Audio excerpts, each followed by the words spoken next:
Hello everyone and welcome to a new Exocet video. Today we have here our new Windfoil range.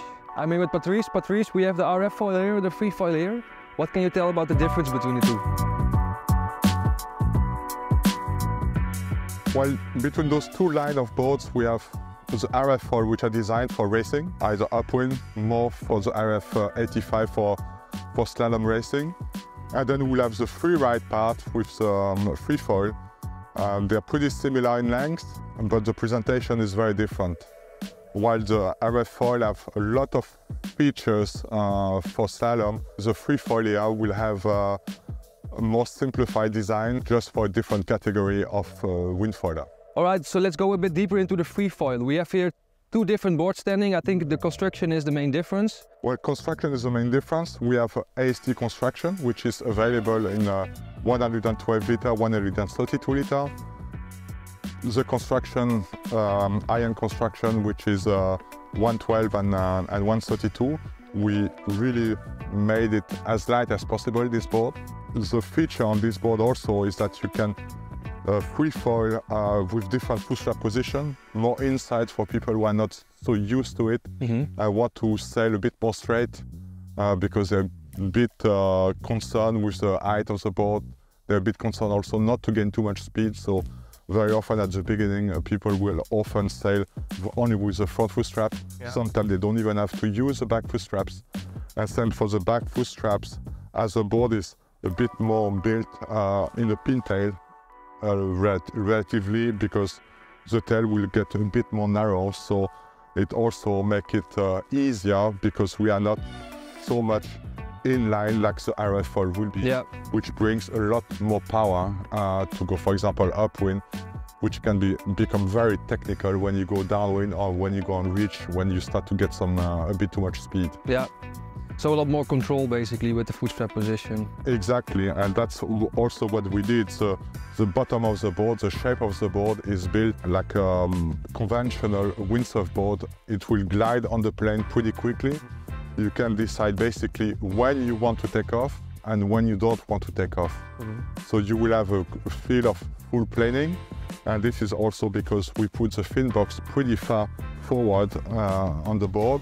So having so much distance here will make the board very flat on the water, and then it will pop very constant, you know, and it makes it more accessible for people who are starting to foil. All right, then we have here the RF foil board. This is the 85 version. It looks a bit odd. What does the shape of the board do exactly? Yes, it does look a bit odd, and they have all the different features have a purpose.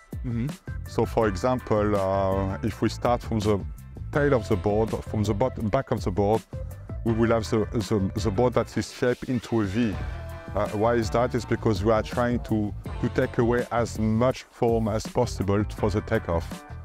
The footstrap also positioned compared to the bottom of the board, the back footstrap will be a lot lower than the front footstraps.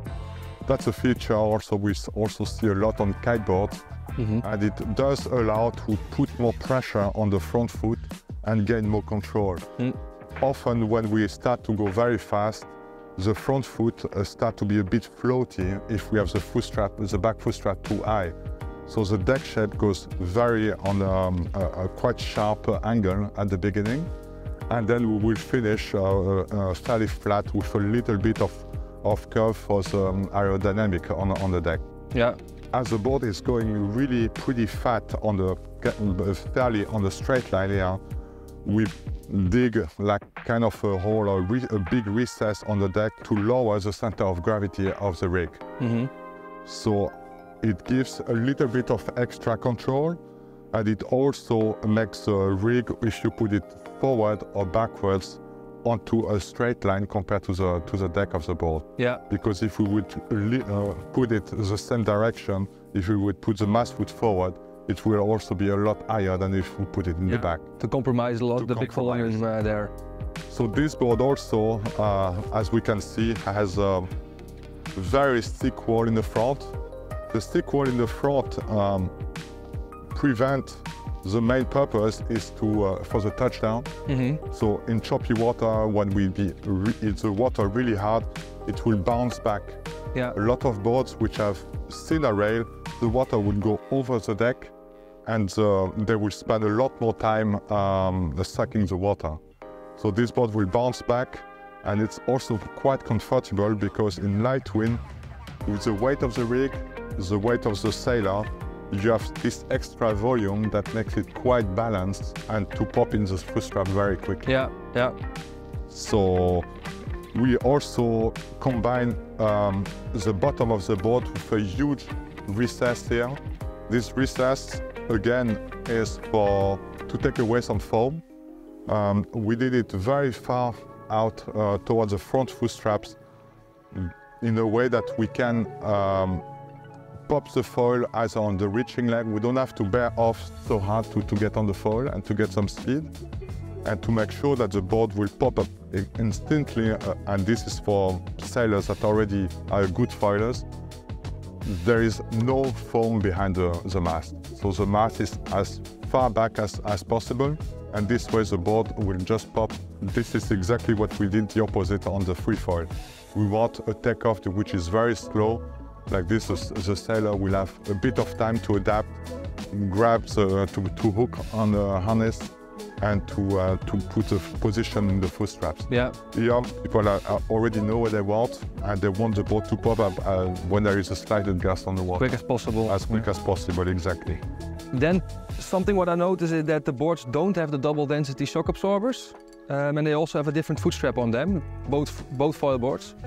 What's the reason for this? Well, shock absorber have one reason on the windsurf board. We want to have comfort. Mm-hmm. We want to get the feel that if we go in choppy water, if we go in a rough condition, we have all the comfort needed and the control needed.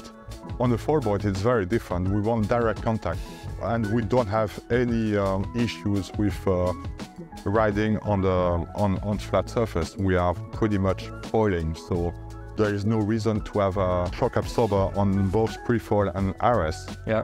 But what we saw also from the beginning on foil board is that very often, like on windsurf board, when we put a foot in the footstrap, the toes are always going a little bit high. So what we did here, we did like a symmetrical footstraps for the big toe to have a less gap to go up as possible.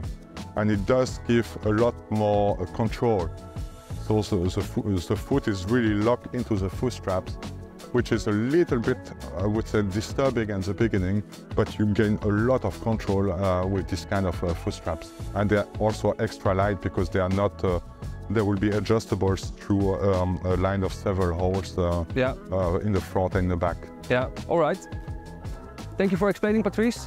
Thank you guys for watching. If you want to know more, please go to the Exocet website, and we see you in the next video.